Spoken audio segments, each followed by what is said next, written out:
Hi everyone! In this video I'll show you how to activate the free version of Visual Composer. First, open your WordPress admin panel and hover over Visual Composer in the left side menu. Then choose Getting Started. Here, select the button that says Unlock Visual Composer Hub and select Activate Free.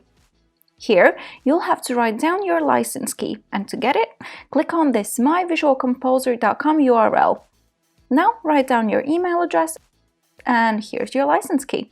Now simply click on the copy button to copy the license key. If you already have a free license key, go to my.visualcomposer.com, choose the licenses section, and copy your license key from there. Now paste your license key to the license key input. Next, click on Activate Free to activate the Visual Composer website builder on your WordPress website. You can also activate the free version from the front-end editor. Simply go to Visual Composer Hub and click on the button. That will bring you to the Getting Started page, and the process will be just the same as before.